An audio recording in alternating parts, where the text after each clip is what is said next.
Livro A Vida de São José, revelada à abadesa Maria Cecília Baigi, que viveu do ano de 1694 a 1766. Introdução da segunda edição italiana. A primeira edição da Vida de São José apareceu em 1921, transcrita e apresentada por Monsenhor Bergamaschi, profundo estudioso das obras de Maria Cecília Baigi. Encorajado por eminentes personalidades da época, uma das quais, Benedito XV, lhe forneceu os necessários meios para publicação.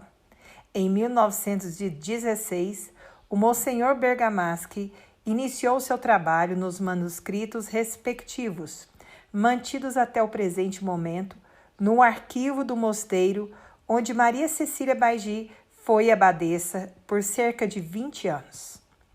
Dessa infatigável elaboração dos manuscritos originam-se sucessivamente a vida íntima de Jesus Cristo, a vida de São José, a vida de São João Batista e a vida da serva de Deus, Maria Cecília Baigi, escrito pelo Monsenhor Bergamaschi, que faleceu em 1928, antes de poder publicar sua obra Colóquios.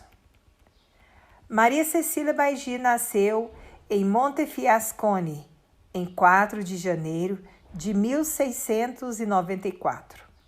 Era filha de Carlo, originário de Milão, e de Clemenza Antonini, de classe nobre de Viterbo, tendo o casal tido outros 4 filhos: Pietro, Constanza, Vittorio e Cecília Margherita. Das páginas de sua autobiografia, é possível conhecê-la como sendo menina bastante vivaz e irresistivelmente ligada à prática de orações desde a sua mais tenra infância. Palavras de Maria Cecília. Recordo-me perfeitamente que na idade de 5 anos, ao retornar da escola para casa e em qualquer canto da rua onde eu não pudesse ser vista por pessoa alguma, eu dizia ao Senhor, para que me fizesse toda sua, para que me desse o seu amor. E eu permanecia por certo tempo em tais colóquios, nos quais transbordavam todos os meus sentimentos. E é a própria Maria Cecília quem conta, após um breve período de tempo em que pude sentir algo do fascínio que pode existir em uma companhia humana leve e atraente, e sem nunca ter mesmo intuído o verdadeiro sentido do mal, tomei a decisão de dar-me completamente a Deus em caráter definitivo. Maria Cecília fez uma primeira tentativa de vida religiosa à Ordem Cisterciense de Viterbo. Deixando esse convento, entrou para os mosteiros das Beneditinas de Montefiascone em 12 de abril de 1713. Após ter sido Madre Superiora Vicarial e das noviças, foi eleita abadesa desse mosteiro em 10 de julho de 1743, tendo mantido o difícil posto durante 20 anos ininterruptamente. Como acontece em geral com as pessoas místicas, ela passou por toda sorte de provações interiores e externas, que foram desde perseguições por parte das freiras e até mesmo grosserias vindas de confidentes, sendo que algumas pessoas a tratavam como se fosse de natureza não confiável, enquanto outras a viam como sendo favorecida por Deus. Em todas essas ocasiões e situações, ela se portou sempre com humildade e destaque. Tais características, por si mesma, já significam uma recomendação muito favorável quanto à sinceridade de suas obras. em suas páginas, em que predominam anotações relativas à obediência, pode-se observar a sua extraordinária vida espiritual. Conforme suas próprias confissões, em muitas ocasiões teve problemas extremamente conflitantes que a levavam a recear quanto à possibilidade de estar errada e, consequentemente, enganando outras pessoas também. No entanto, era dotada de excepcionais características de mediadora entre as pessoas em disputa. Elevava significativamente o nível espiritual da comunidade a que pertencia e se oferecia voluntariamente no sentido de pagar pelos pecados daquelas mesmas pessoas que a haviam ofendida. Maria Cecília Baiji morreu em 6 de janeiro de 1766, aos 71 anos de idade. Palavras dela. Esta manhã, após a comunhão, senti como se São José pousasse sua mão sobre a minha cabeça em sinal de amor e de proteção e me dissesse: Filha, Jesus te elegeu para que reveles ao mundo a sua vida interior e sua mãe, ele e eu, te escolhemos para que escrevas a minha vida e deves permanecer tranquila, pois escreverás tudo com absoluta fidelidade, tal qual foi ela exatamente.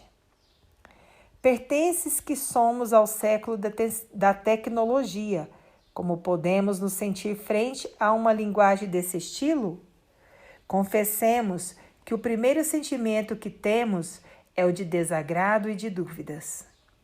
Como podemos aceitar friamente essas páginas nas quais o sobrenatural parece tornar-se palpável e até mesmo evidente, a ponto de violentar a nossa sensibilidade de pensadores modernos, aos quais, na melhor das hipóteses, parece impossível a aceitação da existência de um mundo invisível para nós?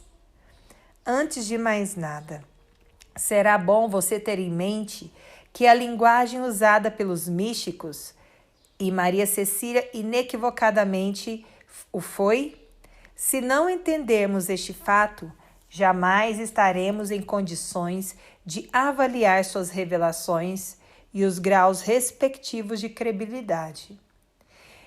É, acima de tudo, uma leitura extremamente difícil, pois, sob a capa envolvente do condicionamento humano, se torna muito improvável qualquer descoberta do filão que origina a inspiração de caráter sobrenatural.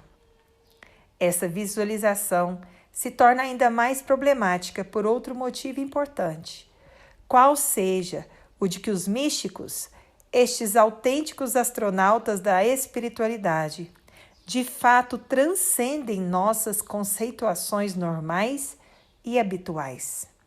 Devemos reconhecer que somente tentando uma atuação no mesmo comprimento de onda que eles, será possível, talvez, com elevadas doses de humildade, que cheguemos a entender algo de sua linguagem. Os manuscritos oriundos de Maria Cecília Baiji são páginas e mais páginas de caligrafia surpreendentemente desenvolta e uniforme, isentas de quaisquer correções ou rasuras. A escrita dá a mesma impressão de ter sido executada por pessoa que não adotava paradas para reflexões ou meditações, mas sim que escrevia segundo uma segura e firme orientação, como se desse, de fato, fosse um ditado. Quando, imersos em tal atmosfera, encontramos afirmações do tipo, aspas, digo a quem lê que esta matéria foi escrita exclusivamente por mim, toda ela transmitida e ditada por uma voz interior de maneira admirável e muito particular. Fecha aspas. Somente nos resta muita reflexão a esse respeito, mesmo porque confessar que sou um canal pela qual a divina providência faz circular a água de suas graças divinas e de sua celestial doutrina, mesmo assim, como já o disse, eu que me sinto indigna, dizia Maria Cecília Baiji, com muita dificuldade, posso crer que sempre estive preocupada e com muito medo de estar enganada, temor esse que é a minha cruz. São essas algumas pequenas observações que apresentamos nesta reedição da vida de São José de Maria Cecília Baiji. De definir os limites entre uma obra humana necessariamente restrita e insuficiente e a verdade que tenha sido transmitida é tarefa que não vemos dentro de nossas possibilidades e nem mesmo no âmbito de nossas intenções. Mesmo porque a Igreja, com toda sua grande sabedoria, não pode assumir qualquer posição no que tange a revelações de caráter estritamente particular. De outro modo, entre essas vozes, que são poucas, embora existentes também nos últimos anos, que praticam as linguagens místicas, é perfeitamente possível incluir-se as de Maria Cecília Baiji, mesmo porque, em época caracterizada por contestações e até mesmo afrontas a qualquer tipo de autoridade, essa voz parece reconstituir o grande valor que tem a virtude da obediência na vida humana. No entanto, para chegar a entendê-la, é necessário uma imensa dose de coragem em termos de ser simples. As Beneditinas do Mosteiro de São Pedro, Montefiascone. Introdução escrita pela serva de Deus, Maria Cecília Baiji. Devendo começar a escrever a vida do glorioso patriarca São José, confesso minha incapacidade e a minha incompetência. Jamais li coisa alguma a respeito desse santo, e o conhecimento que possuo sobre ele reduz-se apenas àquele que Jesus Cristo se dignou a manifestar para mim, como foi também o caso ocorrido na vida íntima de nosso Senhor Jesus Cristo.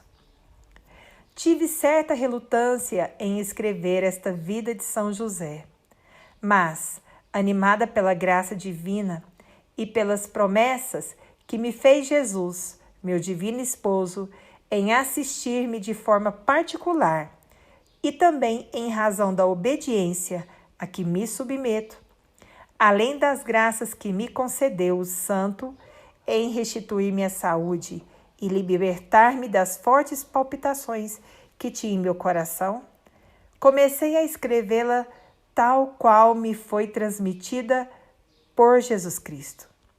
Suplico também aos leitores que não se escandalizem com o fato de denominar-me dileta esposa de Jesus, uma vez que tal título de honra me foi concedido muitas vezes por ele mesmo, que também ordenou a mudança de meu nome religioso para Maria de Jesus. As pessoas não devem também surpreender-se que ele me concedesse tão elevada honraria, pois é habitual de sua bondade favorecer aqueles pecadores que se convertem. E muito mais ainda, se ele teve por bem honrar-me, a mim que sou a maior das pecadoras do mundo, fazendo assim prevalecer sua infinita misericórdia e bondade, terá sido com a finalidade de que esses pecadores tenham confiança e ânimo e se convertam de todo o coração a ele, como espero fazer eu, criatura pecadora e miserável e indigna que sou. Palavras de Maria Cecília Baigi. Capítulo 1. Do nascimento de São José até a época da encarnação. A pátria de José, seus pais.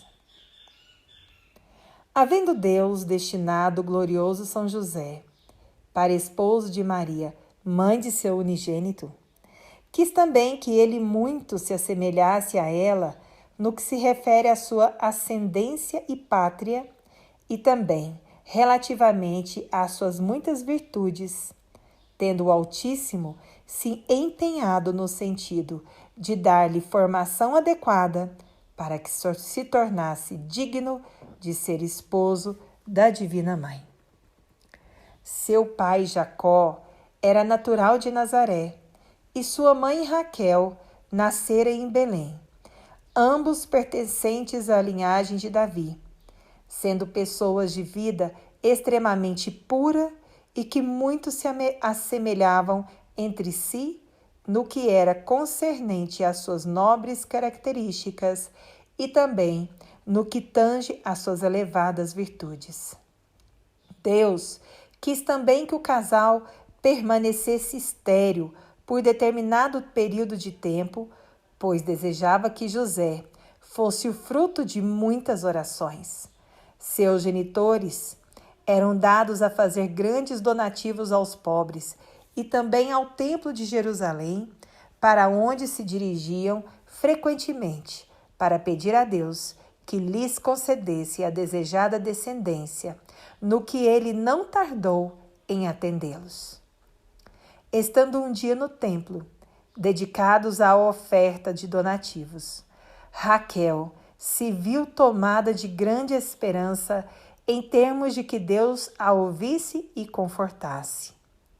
De volta a Nazaré, ela concebeu então a José. Durante esse tempo, foram vistas 3 estrelas muito brilhantes sob a residência do casal, cada qual mais sublime e esplendorosa. Com esses sinais, o Altíssimo manifestou sua vontade em termos de que José deveria tornar-se o chefe da Sagrada Família. No entanto, essa manifestação divina não foi notada por todas as pessoas, pois era seu desejo manter ocultos o mistério e a graça que havia concedida para o santo. E enquanto sua mãe o trazia em seu seio, experimentava também uma grande alegria e praticava cada vez mais atos de virtudes. E José, junto com o alimento que recebia de Raquel, era também integrado por ela em suas virtudes e devoções, sendo que em seu seio ele encontrava também nutrição no que se refere às extraordinárias qualidades de sua mãe.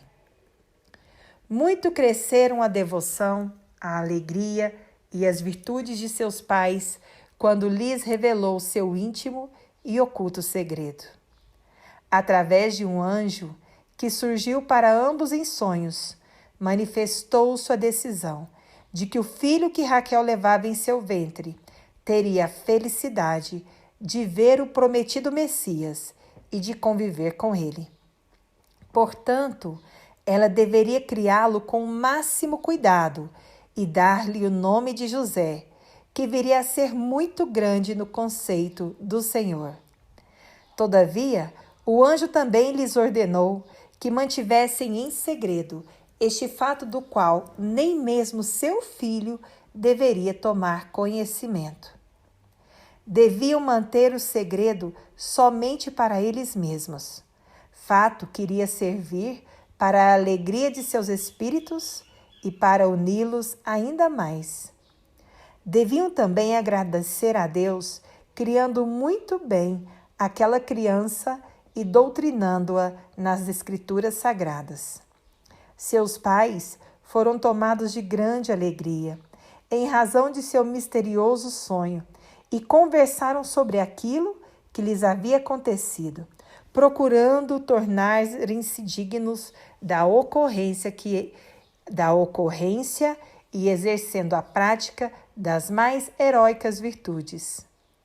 E, sábios e prudentes que eram, trataram de conservar o grande segredo somente entre eles, obedecendo às instruções que haviam recebido do anjo nesse sentido. Durante o período de gravidez, Raquel praticava jejuns, orações e grandes donativos para os pobres, agradecendo ao Senhor a graça concedida na desejada maternidade e solicitava ajuda divina para que seu filho visse a luz em meio à grande felicidade.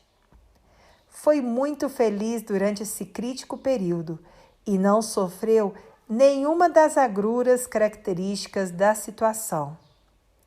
Agradecia a Deus por tudo e reconhecia com extrema humildade todas as graças que o Senhor lhe concedia. O pai de José agia da mesma forma e também muito se alegrava com aquela graça que Deus concedia para sua esposa de poder atravessar a sua gravidez com tanta facilidade e com tanta alegria. E ambos agradeciam humildemente a Deus por todos estes fatos. O nascimento de José. Tendo chegado a época do nascimento de José, Raquel se preparou para o evento com suas maiores fervorosas orações e, havendo sido atingido o dia determinado, deu à luz com muita facilidade e com ternura, em meio à grande alegria do pai e de todos os que a assistiam. José tinha aparência angelical, séria e serena, que agradava a todos os que o viam. Fato inusitado, pois as crianças dessa idade apresentavam em geral nada mais que traços fisionômicos. Ele levou a todos uma imensa alegria, em especial a seus pais, que somente em vê-lo tiveram confirmada a verdade daquilo que o anjo lhes dissera em seus sonhos. Acabadas as formalidades necessárias, Raquel agradeceu novamente a Deus por seu parto tão feliz e, tomando José em seus braços, ofertou-o ao Senhor, com o desejo interior de oferecê-lo mais tarde aos serviços do Templo de Jerusalém. O Todo-Poderoso, entretanto, embora aceitasse o desejo e o sacrifício de Raquel, já havia decidido conceder para o santo um posto muito mais elevado, qual fosse o de custodiar o seu filho tornado homem e também a mãe do Verbo divino. Espalhou-se rapidamente por toda Nazaré a notícia do nascimento daquele menino, de fisionomia tão rara. Dizia-se mesmo que se assemelhava a um pequeno anjo vindo do paraíso. Todos se alegraram, promoveram muitas festas em razão do nascimento e tiveram grande júbilo em seus corações. As 3 estrelas brilharam com grande esplendor sobre a casa de seus pais. O menino, abrindo seus olhos, fixando-os no céu, e assim os mantendo durante certo tempo, parecia admirar a grandeza daquela mensagem enviada por Deus ao mundo em razão do seu nascimento. Depois disso, ele os cerrou e assim os manteve até que passasse o tempo habitual, o que provocou muita admiração e surpresa a todos que o presenciaram. José era quieto e muito comportado, e assim muito alegrava seus pais, em especial a sua mãe, que o criava com grande satisfação, com muita alegria e com todos os cuidados possíveis. O menino, contrariamente a todos os outros da mesma idade, não era grande apreciador de carícias e agrados normalmente dispensados às crianças. Quando ocorriam estes fatos, virava seu rosto, como que em ato de desdém, parecendo querer mostrar, naquela sua tão tenra idade, que os puros devem vigiar sua pureza e a sua inocência. Apenas para os seus genitores permitia tais demonstrações de amor e carinho. Seus pais, entretanto, se preocupavam quando notavam suas esquivas em relação às demonstrações de afeto das outras pessoas. Conforme o uso dos judeus e segundo suas leis, o menino foi levado para ser circuncidado e a ele foi dado o nome de José, por acordo e consentimento dos pais. Durante a circuncisão, José começou a chorar, mas parou imediatamente de fazê-lo, pois que Deus teve por bem acelerar o seu processo de uso da razão durante o próprio processo em execução, liberando-o assim do pecado original. Estando ele assim em estado de graça e de amizade por parte de Deus, sem qualquer mácula que o desgostasse, teve o Altíssimo por bem conceder-lhe inúmeros predicados especiais, entre eles o pleno uso da razão, com as quais José conheceu seu Deus e o adorou com profunda humildade, inclinando sua pequena cabeça e mostrando uma grande serenidade em sua fisionomia. Ele sorria exultante, com leveza e seriedade, e externava a grande alegria reinante em seu espírito. Reconheceu os grandes favorecimentos que o Senhor lhe havia concedido e deu graças a tudo aquilo que se lhe oferecia. E Deus lhe concedeu, além do anjo de sua guarda, um outro anjo que conversava com ele frequentemente durante seus sonhos e orientava em tudo o que deveria ser feito para o agrado do Senhor. Portanto, José, já naquela tenra idade, era dono do uso da razão, e isso servia para que ele reconhecesse, exaltasse e agradecesse ao Senhor, que tanto o havia favorecido, e também para que sofresse todas as agruras normais de sua idade com grande paciência e resignação. E o anjo sempre orientava para que oferecesse a Deus todos os sofrimentos que mostrava em sua fisionomia. E José, de fato, assim agia, como agradecimento pelos favores que lhe eram concedidos, e essas oferendas eram muito agradáveis a Deus. O menino, dessa maneira, podia compreender quanto Deus era ofendido pelos homens, e muitas vezes chorava em razão desse fato, embora esse choro se fizesse sem muito alarde, para não aborrecer seus pais. Por orientação do anjo, ele oferecia essas lágrimas ao Senhor.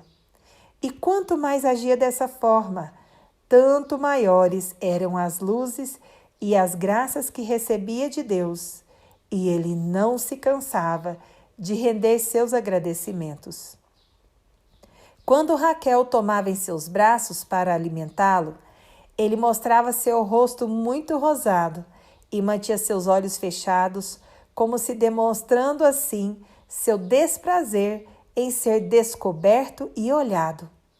Sua mãe usava de grande cautela para impedir qualquer sofrimento seu, pois bem que conhecia que nele se operava a graça divina que o iluminava e o ornava com grandes virtudes. José, tomando o leite de sua mãe, simultaneamente se impregnava com suas qualidades e virtudes, e lhe era extremamente agradecido pelo alimento que dela recebia.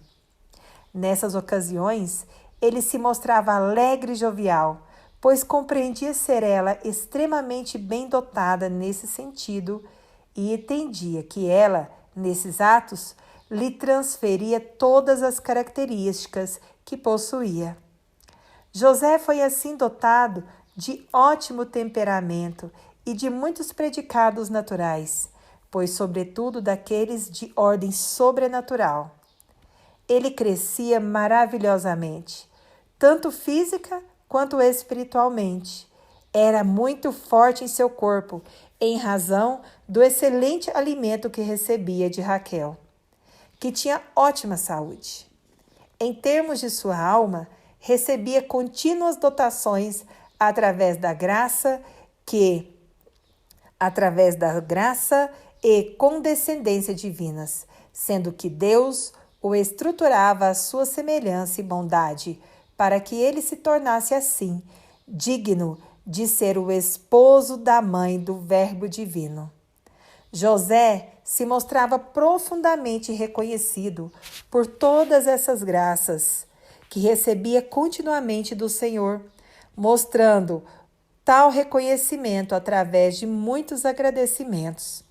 Seu coração somente era capaz de amar, e o santo empregou todo em amor pelo seu Deus, e benfeitor e em agradecimento por todas as dotações que ele lhe fazia. Amém.